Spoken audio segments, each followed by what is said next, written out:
اعوذ باللہ من الشیطان الرجیم بسم اللہ الرحمن الرحیم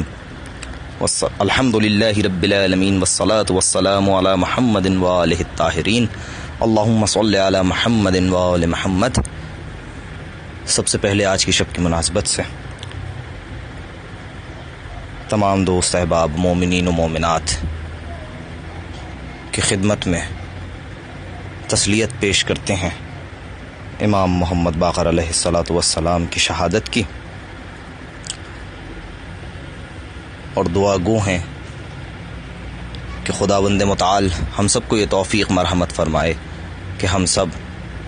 علم کے میدان میں امام محمد باقر اور امام جعفر صادق کی سیرت پر چلنے کی اور ان کے علم سے استفادہ کرنے کی صلاحیت حاصل کر سکیں۔ ہماری بحث بزم استعارہ کے پلیٹ فارم سے اصناف شاعری پر جاری تھی۔ ہماری بحث غزل کے ذیل میں چل رہی تھی، لیکن درمیان میں مرثیے کی بحث آئی، کیونکہ کچھ دوستوں کا ارادہ تھا کہ وہ مرثیہ لکھیں اس ماہ حرام میں، یعنی ماہ محرم الحرام کی مناسبتوں سے اور ماہ سفر کی مناسبتوں سے مرثیہ لکھیں۔ تو ہم نے مرثیے کے لیے ایک مباحثے کو مختص کیا اور بہت مختصر طور پہ مرثیے کے اجزاء کو بیان کیا۔ آج اس بحث کو تھوڑا سا مکمل کر لیتے ہیں کہ اب مرثیہ کہا کیسے جائے۔ جب مرثیے کے اجزاء ہمیں معلوم ہو گئے کہ مرثیے کے اجزاء کلاسک ہو یا جدید مرثیہ ہو، وہ ہمارے سامنے ہے، یعنی ہمارے پاس ایک نقشہ موجود ہے اور اب ہمیں عمارت تعمیر کرنی ہے۔ اس کے لیے کئی ایک طریقے ہیں مرثیے کہنے کے لیے۔ آپ اس طرح بھی کر سکتے ہیں کہ متفرق بند کہیں اور اس کے بعد ان کو ترتیب دیتے جائیں، اور بیچ میں جو کمی بند میں رہ جائے، کوئی بات اگر رہ گئی ہو، چھوٹ گئی ہو، تو اسے بعد میں اور بند کہہ کے ان باتوں کو مکمل کیا جائے اور اپنا مرثیہ مکمل کر لیا جائے۔ یہ ایک طریقہ ہے۔ ایک طریقہ مرثیہ آپ اس طرح کہہ سکتے ہیں کہ جو کہ متقدمین کے ہاں رائج رہا، کہ آپ مسلسل ایک مضمون لیجئے اور اس پہ مسلسل بند کہتے رہیے، اور جہاں پر آپ کا قلم رک جائے وہاں پر ادھر ادھر کے خیالات نہ باندھیے، بلکہ موضوع کے مطابق خیالات کو باندھتے چلے جائیے، اور پھر اس پہ خوب سوچ بچار کے ساتھ مرثیہ لکھتے چلے جائیے، اور ایک مرثیے کو ترتیب کے ساتھ تمام بندوں کو آپ مکمل کر لیں۔ ایک طریقہ مرثیہ کہنے کا اور ہو سکتا ہے، وہ یہ ہے کہ پہلے آپ مرثیے میں آپ کو مرثیے کو مسدس کی شکل میں کہنا ہے، تو ہر 6 مصروں میں سے 2 مصرے ایک ٹیپ کا بیت کہہ لیجئے اسے، کہ بیت کے ہوتے ہیں 4 مصرے، اس کے بعد ایک بیت، 4 مصرے اور پھر ایک بیت۔ تو سب سے پہلے مثنوی کی شکل میں ابیات کہہ لیے جائیں، اور ایک مسلسل مضمون کو ذہن میں رکھتے ہوئے مسلسل ابیات کہہ لیے جائیں۔ اس کے بعد ان ابیات سے متعلق 4 مصرے اور کہہ کے آپ اپنی مسدس کے 6 مصرے مکمل کر سکتے ہیں۔ تیسرا طریقہ یہ ہے کہ پہلے آپ 4 مصرے کہیے، اس کے بعد پھر ایک بیت کہیے۔ جو بیت آپ نے اب کہا ہے، اس بیت سے متعلق آپ کے اگلے 4 مصرے ہونے چاہیے، اور یہ طریقہ مرثیہ کہنے میں سب سے بہترین اس لیے ہے کہ اس انداز سے جب آپ مرثیہ کہتے ہیں تو آپ کا پورا مرثیہ ایک لڑی میں پرویا ہوا ہوتا ہے، کہ بیچ میں سے اگر ایک بند بھی ہٹا لیا جائے تو مرثیے کو سمجھنے میں مشکل پیش آ جائے، کہ آپ پہلے 4 مصرے کہیں، اس کے بعد آپ نے ایک بیت کہا ہے، اب اس بیت سے متعلق، اس بیت کے بارے میں، اس بیت کی تفصیل میں اگلے 4 مصرے ہونے چاہیے، اس کے بعد پھر ایک بیت ہوگا، پھر اس کے بعد اگلے 4 مصرے اس بیت سے متعلق ہوں گے۔ اس طرح سے آپ کہیں گے تو آپ کا پورا مرثیہ ایک لڑی میں پروئی ہوئی شکل میں آ جائے گا۔ لیکن خیال یہ رکھیں کہ آپ اگر جدید روش پہ مرثیہ کہہ رہے ہیں تو آپ کا موضوع بہت مضبوط ہو اور اس پر آپ پوری مدلل بحث کریں، اس کے بعد گریز ہو، اور اس کے بعد پھر آپ اپنے اصل موضوع کی طرف آئیں، لیکن اصل مرثیے کے موضوع کی طرف، یعنی آپ کے جو شہید ہے جس کے لیے آپ کو مرثیہ لکھنا ہے اس کے بارے میں بات کریں۔ لیکن اس میں یہ خیال رہے کہ جب آپ اس شہید کے بارے میں بھی بات کر رہے ہوں تو وہ آپ کے تشبیب کے موضوع سے بالکل ملا ہوا ہو، ایسا نہ ہو کہ ایسا لگے کہ بالکل پیوند کاری کی گئی ہے اور 2 چیزوں کو لا کے ایک دم جوڑ دیا گیا ہے۔ اس کے لیے وہی کہ آپ جب جو طریقہ آخر میں نے بتایا ہے کہ آپ ہر بیت کے جو ہے وہ جب ایک بیت کہیں اس کے بعد والے 4 مصرے پہلے والے بیت سے منسلک کر دیں تو آپ کا مرثیہ بہت آسانی سے مکمل بھی ہو جائے گا اور آپ مرثیہ آسانی سے ایک موضوع پر فضائل اور مصائب دونوں کو جوڑ کر کہہ سکیں گے۔ اس کے بعد ہم اپنی دوبارہ بحث کی طرف آ جاتے ہیں کہ ہماری بحث چل رہی تھی غزل میں کہ اب نہ جانے ہم نے غزل میں کیا کیا بحثیں کر لی تھیں، لیکن آج میں یہ سوچ رہا ہوں کہ اس بحث کے دوران میں جو کچھ سوالات کیے گئے تھے، کچھ اعتراضات، کچھ اشکالات تھے، اس میں سے کچھ تو ایسے تھے کہ جو جواب نہ بھی دیا جائے ان کا تو کوئی مسئلہ نہیں ہے کیونکہ وہ بحث برائے بحث تھی، اور کچھ سوالات ایسے ہی تھے کہ جس کے لیے جیسے مولا علی نے فرمایا کہ سمجھنے کے لیے، جاننے کے لیے سوال کرو، بحث کرنے کے لیے اور اپنا علم جھاڑنے کے لیے سوال نہ کرو۔ تو کچھ سوال ایسے ہی تھے کہ جن کے جواب نہ دیے جائیں، لیکن کچھ سوال ایسے بھی ہیں جن کے جواب دیے جائیں تو مناسب ہوگا۔ ہم نے سوچا یہ تھا کہ اپنی بحث کے ذیل میں ہی ان سوالات کو سمیٹ لیں گے، لیکن آج میں سوچ رہا ہوں کہ ایک آدھ سوال کا الگ سے ہی جواب دے دوں۔ تو پہلے ایک سوال جو بہت زیادہ اس وقت رائج ہے اور لوگ یہ سوال بہت اٹھاتے ہیں کہ جب ہم غزل میں ہر قسم کے مضامین کو باندھ سکتے ہیں،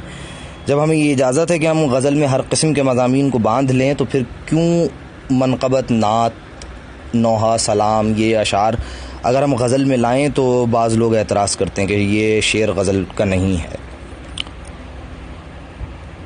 تو اس کے بارے میں یہ کہوں گا کہ اس سوال سے خود واضح ہو جاتا ہے کہ سوال کرنے والا خود ایک مغالطے کا شکار ہو گیا، وہ ایک مغالطے میں پڑا ہوا ہے، اور اس کو یہ مغالطہ پیش کیوں آیا ہے؟ کیونکہ اگر وہ مبتدی ہے یا کچھ عرصے سے شعر کہہ رہا ہے، ابھی شعر کی وادی میں نیا ہے، اس میں ایک درد دل ضرور میں بیان کروں گا کہ ہمارے ہاں شعراء کی اکثریت وہ ہے جو بغیر مطالعے کے شاعر بن گئی ہے، یعنی ان کے پاس مطالعہ موجود نہیں ہے، انہوں نے نہ متقدمین کو پڑھا ہے نہ معاصرین کو پڑھا ہے، وہ صرف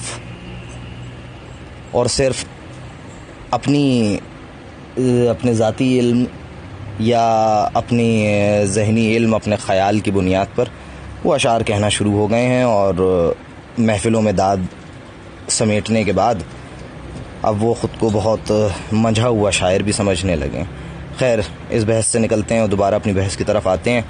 کہ یہ مغالطہ ہے، اور یہ مغالطہ پیش کیوں آیا ہے؟ وہ اس لیے آیا ہے کہ غزل گوئی کی دنیا میں اچھے خاصے بڑے بڑے نام، جس میں نے ابھی کہا نا، تو شاعر ہیں اچھے خاصے بڑے بڑے نام جو مشہور ہو گئے ہیں، وہ خود اس مغالطے میں مبتلا ہو گئے ہیں کہ اپنی غزلوں میں بالکل ایک عاشقانہ فضا میں ایک دم ایک نعت کا یا سلام کا، نوحے کا، منقبت کا ایک شعر باندھ دیتے ہیں۔ لیکن یہاں میں یہی کہوں گا کہ بات یہی ہے کہ شاعر نامور ہو یا گمنام ہو، مشہور لوگ ہوں یا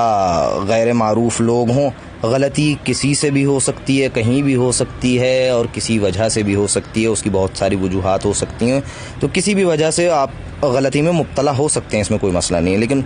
اردو ادبیات کا ایک طالب علم ہونے کے اعتبار سے میں نے جہاں تک چھان بین کی ہے، جہاں تک میں نے نگاہ ڈالی ہے، تو مجھے اس غلطی اور مغالطے کی وجہ جو سمجھ میں آتی ہے وہ یہ ہے کہ جب ہم یہ کہتے ہیں کہ غزل میں ہر قسم کا مضمون باندھا جا سکتا ہے، تو سننے والا، پڑھنے والا، دیکھنے والا اس سے مطلب یہ لیتا ہے کہ یعنی اس سے مطلب کو خلط کر جاتا ہے، وہ کس کے ساتھ؟ موضوع کے ساتھ، یعنی وہ مضمون اور موضوع کو آپس میں خلط کر دیتا ہے۔ لوگ یہ خیال کرنے لگے ہیں کہ غزل میں ہر قسم کے موضوع کو جگہ دی جا سکتی ہے۔ تو یہاں میں یہ بات واضح کرتا چلوں کہ جب ہم شعر کی زبان میں موضوع کہتے ہیں، یعنی شعر میں موضوع کو کہتے ہیں ہم، تو ہماری مراد شعر کی موضوعی حیت ہوتی ہے۔ جب ہم یہ کہتے ہیں کہ یہاں ایک موضوع ہے، موضوع کا مطلب یہ ہے کہ وہ شعری حیت ہے۔ اب اگر وہ غزل ہے تو وہ غزل کی حیت کی بات ہو رہی ہے، اس میں آپ مضمون باندھ سکتے ہیں کوئی اور، یہ نہیں کہا ہے کہ آپ کسی دوسری حیت کو اس حیت کے ساتھ خلط کر جائیں۔ یعنی موضوعی حیتیں جیسے میں نے اپنے پہلے مباحثے میں بیان کیا تھا کہ غزل ہے، قصیدہ ہے، مرثیہ ہے، نوحہ ہے، سلام ہے، نعت ہے، منقبت ہے، حمد ہے، نظم ہے، رزمیہ ہے، آپ جتنی اقسام اس کی موضوعاتی حیتوں کی لا سکیں، یہ سب علیحدہ علیحدہ مستقل موضوعی حیتیں ہیں. منطقی اصطلاحی زبان میں اگر میں کہوں، منطق کی اصطلاح میں کہوں تو ہم اس کو کہہ سکتے ہیں کہ ان تمام حیتوں میں موضوع کے اعتبار سے نسبت تباین ہے. یہ تمام حیتیں اپنے موضوع کے اعتبار سے تباین رکھتی ہیں ایک دوسرے کے ساتھ. ہاں، شکل کے اپنے یعنی 2 مصرے ہونے کے اعتبار سے یا 4 مصرے ہونے کے اعتبار سے یا مسدس ہونے کے اعتبار سے، چاہے ان کے درمیان اگر کوئی مطابقت نکل بھی آئے تو موضوع کے اعتبار سے، یعنی ایک مرثیے کا موضوع ہے، ایک سلام کا موضوع ہے، ایک منقبت کا موضوع ہے، حمد ہے، نعت ہے، یہ اپنے موضوعات کے اعتبار سے ایک دوسرے سے تقریباً تباین کی نسبت رکھتی ہیں. ان میں کوئی آپس میں مطابقت نہیں پائی جاتی. یعنی ہم کہیں کہ موضوع کے اعتبار سے ان میں عام خاص من وجہ کی نسبت بننا بھی اکثر اوقات مشکل ہو جاتی ہے کہ عام خاص من وجہ کی نسبت آپ اس میں ان میں سے نکال سکیں. یعنی یہ کہنا کہ جب غزل کی وسعت اتنی ہے کہ اس میں تمام مضامین سمیٹے جا سکتے ہیں تو منقبت یا نعت کے شعر بھی لکھے جا سکتے ہیں اور ہم غزل میں لکھیں گے. تو میں یہاں کہتا چلوں کہ جب متباین موضوعات کو یکجا کرنے کی کوشش کی جائے گی تو ایسا ممکن ہو نہیں سکتا، اور اس کے ممکن نہ ہونے کی وجہ یہ وجداناً ہے کہ یہ وجداناً ایسا نہیں ہو سکتا. اس کو بھی انشاءاللہ اگر موقع ہوا، اسی ہمارے مباحثے میں موقع ہوا تو میں اور واضح بیان کروں گا. تو یہاں خلط موضوع اور مضمون میں ہو رہا ہے. موضوع ہماری شاعری کی حیتیں ہیں، وہ اصناف شاعری ہیں جو موضوع ہیں شعر کے لیے، اور جیسے یعنی غزل ایک صنف ہے، خود ایک صنف ہے اور یہ موضوع بنتی ہے. اسی طرح مرثیہ ایک صنف ہے شاعری کی، یہ موضوع ہوتا ہے شاعری میں. ان موضوعات میں نوحہ، سلام ہے، منقبت ہے، یہ سب موضوعات ہیں. ان کے ذیل میں ہمیں مضامین باندھنے ہوتے ہیں. ہم مضامین ان حیتوں، ان اصناف کے ذیل میں باندھتے ہیں. اور یہ بات تو شاید توضیح طلب بھی نہ ہو کہ کسی موضوع پر کوئی مضمون لکھا جائے تو اس کو موضوع سے ہم آہنگ ہونا بہت ضروری ہوتا ہے. آپ نے ایک موضوع لیا ہے اور آپ کے پورا مضمون آپ کا اس موضوع سے ہم آہنگ نہ ہو تو یہ بالکل ایسے ہی ہے کہ آپ سے کہا جائے، اب یہ مثال یہاں پہ ہے ایسے ہی تو میں ایسے ہی بیان کر دیتا ہوں کہ آپ سے کہا جائے کہ ایک مضمون لکھنا ہے آپ کو ہوائی جہاز کا سفر، اور آپ ہوائی جہاز کے سفر میں بس یہ لکھیں کہ جی میں جو ہے وہ صبح اٹھا اور مجھے ملک سے باہر جانا تھا، میں ہوائی جہاز میں سوار ہوا، ہوائی جہاز سے میں نے جو ہے نیچے جھانک کے دیکھا تو کرکٹ میچ ہو رہا تھا، اور اس کے بعد آپ نے پورے کرکٹ میچ کا مضمون لکھ دیا جبکہ آپ کا تھا ہوائی جہاز کا سفر مضمون کا نام. تو مضمون جو آپ کا موضوع تھا، یعنی مضمون جو بھی لکھنا تھا آپ کو اس کو موضوع سے ہم آہنگ ہونا چاہیے تھا. آپ کا موضوع، آپ کو جو مضمون کے لیے موضوع دیا گیا تھا، جو عنوان دیا گیا تھا آپ کو، وہ دیا گیا تھا کہ آپ نے ہوائی جہاز کا سفر لکھنا ہے اور آپ نے اس پہ جو ہے وہ کرکٹ میچ لکھ دیا ہے. اگر تو یہ آپ نے جو مضمون لکھا ہے وہ آپ کے موضوع سے ہم آہنگ نہیں ہے. تو اسی طرح جب غزل میں کوئی آپ مضمون باندھنا چاہیں تو اس کا غزل کے موضوع سے ہم آہنگ ہونا ضروری ہے. مثلا اب مرثیے میں کہہ لیتے ہیں، مرثیے کا موضوع ہے، مرثیہ ایک موضوع ہے ہمارا، اس کے مضامین ہیں غم و اندو ہے، کربلا ہے، مصائب اہل بیت اطہار ہیں. اگر کربلا کے علاوہ مراثی میں دیکھیں تو پھر ائمہ ہے، ائمہ کا علم، شجاعت. کربلا میں بھی آئیں تو کربلا میں امام حسین کی شجاعت، امام حسین کا صبر، دیگر شہداء کی شجاعت و صبر، اور اسی طرح کے مضامین، اور ظالموں کا ظلم، یہ سب بیان کیا جاتا ہے مرثیے کے جو ہے وہ مرثیہ موضوع ہے، اس میں یہ سارے مضامین باندھے جاتے ہیں. اسی طرح سے غزل ہے، اس کے مضامین ہیں عشق، فراق، ہجر، غم دوراں، غم جانا، سماجیات، آپ کی معاشرت، یہ آپ کے اخلاقی موضوعات بھی اس میں باندھے جا سکتے ہیں. یہ اخلاقی مضامین اس میں باندھے جا سکتے ہیں. اب میں یہاں یہ نہ کہوں کہ ہم تسامحاً موضوع اور مضمون کو ایک معنی میں لے لیتے ہیں، تو میں کہوں کہ یہ دونوں ایک ہی معنی میں. تو یہاں پہ انشاءاللہ میں یہ کوشش کروں گا کہ مضمون کا لفظ ہی استعمال کروں کہ ہم مضامین ہیں جو یہ وہ مضامین ہیں جو غزل کے موضوع کے ذیل میں آتے ہیں. اب فرض کیا کوئی منقبت کا شعر ہے، اگر غزل میں لانا چاہے تو اس حیثیت سے کہ وہ منقبت کا شعر ہے اور غزل میں رکھ دیا جائے تو غلط ہے، بلکہ اس بات کی ضرورت ہے کہ اس شعر کو غزل کے موضوع سے ہم آہنگ کیا جائے. آپ منقبت والا مضمون، منقبت کا موضوع نہیں، منقبت کا مضمون غزل میں باندھ سکتے ہیں مگر اسے غزل سے ہم آہنگ کر کے. یعنی فرض کیا کہ ایک عشقیہ ہے، عشق کی بات ہو رہی ہے، ایک عشقیہ فضا ہے آپ کی غزل کی، آپ کی غزل کی ایک عشقیہ فضا ہے، آپ کی غزل کی فلسفیانہ فضا ہے، آپ کی غزل کی صوفیانہ فضا بن گئی ہے، عرفانی فضا بن گئی ہے آپ کی غزل کی سماجی فضا بن گئی ہے، آپ کی غزل کی کسی بھی طرح کی آپ کی غزل کی ایک فضا بن گئی ہے۔ آپ کو اس منقبت کے شعر کو، اس نعت کے شعر کو آپ کو اس طرح سے الفاظ میں ڈھالنا ہوگا کہ وہ اس فضا کے ساتھ پوری طرح ہم آہنگ ہو۔ یعنی مثلا غزل میں آپ نعت کا یا حمد کا شعر باندھنا چاہتے ہیں تو مثلا عشق خدا ہے، عشق اہل بیت کا شعر آپ باندھنا چاہیں تو وہ بھی استعارے کے طور پر، تشبیہ کے طور پر، تلمیح کے طور پر آپ باندھیں گے، کیونکہ غزل کا ایک مضمون عشق ہے۔ اب یہ عشق حقیقی بھی ہو سکتا ہے اور مجازی بھی ہو سکتا ہے، مگر غزل میں اس بات کی رعایت کی ضرورت ہے کہ عشق حقیقی کو عشق مجازی کے پیرائے میں بیان کریں گے آپ۔ یعنی عشق حقیقی کو بھی جب آپ بیان کریں گے تو اس کو عشق مجازی کے پیرائے میں ہی بیان کریں گے، تاکہ غزل کا اپنا حسن اپنی جگہ برقرار رہے۔ ورنہ میں جو بات سب سے آخر میں کہنی تھی ابھی یہاں درمیان میں بھی کہہ دیتا ہوں کہ ورنہ پھر ضرورت کیا ہے باقی تمام حیتوں کی، باقی تمام مضامین کی، ہمارے پاس باقی تمام موضوعات کی ضرورت کیا ہے؟ سارے موضوعات کو ختم کر دیا جائے اور صرف ایک غزل کا عنوان دیا جائے اور اس میں جو چاہے آپ لکھیں۔ آپ کہیں کہ میں نے جو ہے وہ یہ غزل لکھی ہے حضرت علی کے لیے، ایک غزل لکھی ہے میں نے امام حسین کی شہادت پہ، ایک غزل لکھی ہے میں نے فلاں، ایک غزل لکھی ہے میں نے فلاں، تو باقی جو مرثیہ اور نعت اور حمد اور منقبت اور قصیدہ یہ ساری حیتیں ہیں، ان سب کو جو ہے وہ ختم کر دیا جائے اور صرف ہم آ کے یہاں پہ رک جاتے ہیں کہ ایک غزل ہے، اس میں ہم سب کچھ باندھ سکتے ہیں، اور پھر اس میں ہم یہ بھی کریں گے کہ ایک شعر باندھوں گا میں اپنے محبوب کے لیے، ایک شعر اپنے محبوب کے لیے باندھوں گا، اور ایک شعر امام حسین کے لیے باندھوں گا، اور پھر ایک شعر اپنی ماں کے لیے، اور ایک شعر اپنی بہن کے لیے، اور ایک شعر اپنے بھائی کے لیے، ایک شعر سیاسی موضوع پہ باندھوں گا، ایک شعر میں جو ہے وہ اپنے سیاست دانوں کی برائی کروں گا، اور کسی بھی طرح انہیں آپس میں ہم آہنگ نہیں رہنے دوں گا، سب کو اسی حیت سے باندھوں گا کہ منقبت کا شعر پوری طرح منقبت میں ہو، نعت کا شعر پوری طرح نعت میں ہو، اور غزل کے شعر پوری طرح غزل میں ہوں۔ تو اب فرض کیا کوئی شاعر غزل میں ایک شعر باندھ دیتا ہے جس کا مفہوم یہ ہوتا ہے کہ اے رسول اللہ مجھے آپ سے بہت محبت ہے، آپ کے دشمن پر لعنت و بے شمار، آپ خود پڑھیں گے تو وجداناً کہیں گے کہ یہ شعر غزل کا نہیں ہے۔ میں کہتا نا آپ کا وجدان، آپ کا ضمیر اس بات کو قبول نہیں کرے گا کہ یہ شعر غزل کا ہے، نہیں، یہ سیدھا نعت کا شعر ہے۔ یعنی غزل میں رکھ دیا ہے شاعر نے لیکن یہ نعت کا شعر ہے، یا فرض کے منقبت کا شعر ہے۔ یہ غزل کی جان عشقیہ مضامین ہے، ہجر و فراق کا بیان ہے، معاشرتی اور کائناتی غم کا بیان ہے، یعنی غم جانا سے غم دوراں تک کا تمام سفر غزل میں طے ہو جاتا ہے۔ اب آپ اس میں نعت یا منقبت کا مضمون باندھنا چاہیں تو ضروری ہے کہ اس کو غزل کا رنگ دے کر باندھیں، کیونکہ براہ راست منقبت، نعت یا حمد کے موضوع کو باندھ دیا جائے، اگر موضوع کو باندھ دیا جائے گا تو یہ غزل میں اس لیے درست نہیں ہوگا کہ یہ غزل کے جملہ مضامین میں سے ہے ہی نہیں۔ غزل خود ایک موضوع ہے، منقبت خود ایک موضوع ہے، یعنی ایک موضوع میں دوسرا موضوع اگر باندھیں گے آپ تو سننے والا خود اس بات کا فیصلہ کر سکتا ہے کہ یہ اس موضوع کا شعر نہیں ہے، یعنی غزل کا شعر نہیں ہے، یہ منقبت کا شعر ہے۔ منقبت خود ایک موضوع ہے، اور یہ دونوں موضوعات اس حیثیت سے، یہاں اس چیز کا خیال رہے کہ اس حیثیت سے کہ یہ موضوع ہیں، ہم آہنگ نہیں ہیں۔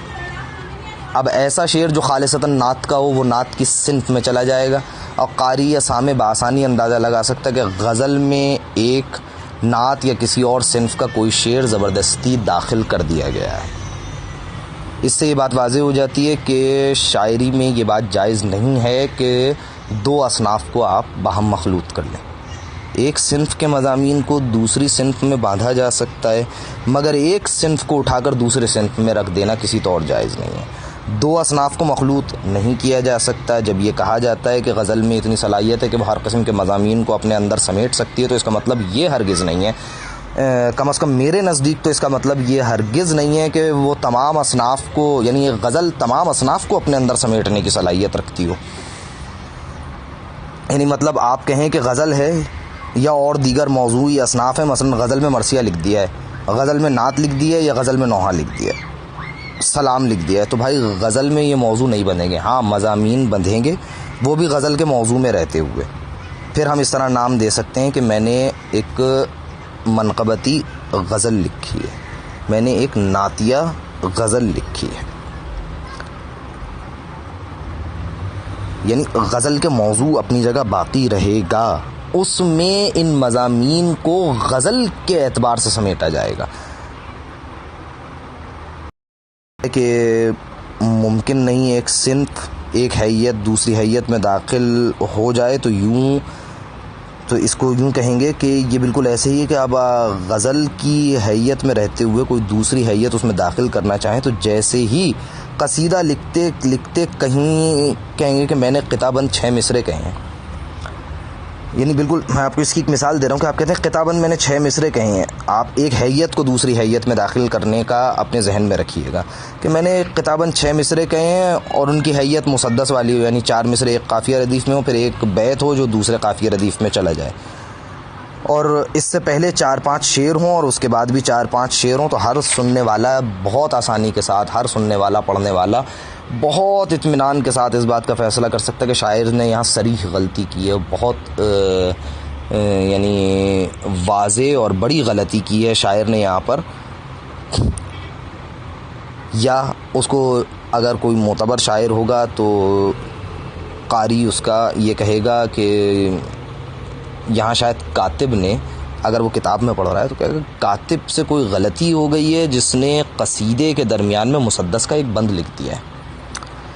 یعنی کوئی بھی پڑھنے والا اس کو قبول نہیں کرے گا کہ ایک حیت میں دوسری حیت داخل ہو گئی ہے۔ یا دوسری مثال، جیسے آپ ایک شعر لکھیں، اس کے بعد 2 سطریں لکھ دیں آپ نثر میں، پھر 2-3 بیت لکھ دیں آپ، پھر 4-5 سطریں لکھیں جو نثر کی ہوں، پھر ایک شعر لکھ دیں۔ کوئی بھی اہل فن اور ذی شعور انسان اس کو نظم نہیں کہہ سکتا، بلکہ وہ یہی کہے گا کہ نہ یہ نظم ہے نہ نثر ہے، بلکہ دونوں کو مخلوط کر کے ایک متنجن بنا دیا گیا ہے، یعنی متنجن کے مانند کوئی چیز ہے جس میں ایک شعر لکھتا ہے، وہ اس کے بعد 2-4 سطریں لکھتا ہے، پھر ایک شعر 2 شعر لکھ دیتا ہے، پھر 2-4 سطریں لکھ دیتا ہے، تو یہ کچھ کھچڑی پکا دی گئی ہے یہاں پر۔ اور اس بات کو شاعری سے شغف رکھنے والا، شاعری کی حیت کی معمولی جانکاری رکھنے والا شخص بھی بخوبی سمجھ سکتا ہے، اور وہ یہی ہے کہ یہ شعر نہیں ہے بلکہ شعر اور نثر کی کھچڑی پک گئی ہے یہاں پر۔ بالکل ایسے ہی جب غزل کے درمیان ایک منقبت کا شعر آ جائے، جو میں نے مثالیں دیں اس کو ذہن میں رکھتے ہوئے جب آپ دیکھیں کہ غزل کے درمیان جب ایک منقبت کا یا نعت کا یا حمد کا شعر آ جائے تو ہر ذی شعور یہ درک کر لیتا ہے کہ یہاں 2 اصناف کو ایک ساتھ زبردستی جوڑا گیا ہے، ایک ساتھ زبردستی ٹھونسا گیا ہے۔ آپ غزل میں ایک شعر غزل کا، ایک نعت کا، پھر ایک غزل کا، پھر ایک سلام کا، پھر ایک غزل کا، پھر ایک نوحے کا لکھ دیں،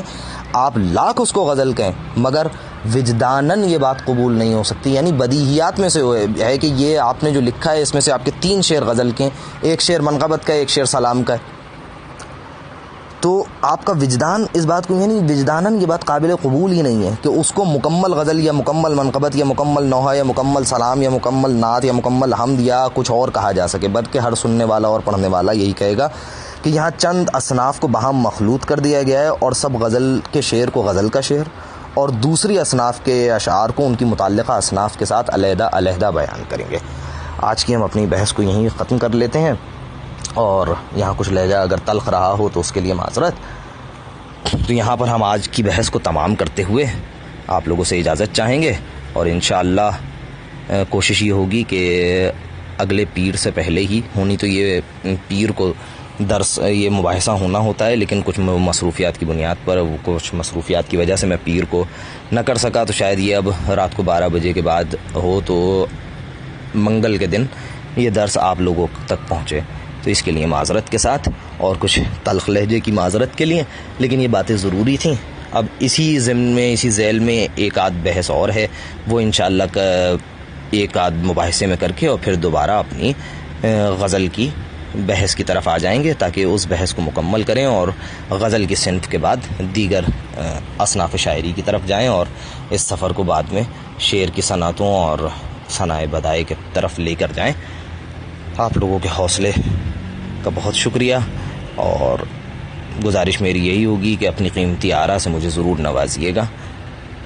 والصلاة والسلام علی محمد وآلہ الطاہرین، اللہم صل علی محمد وآل محمد۔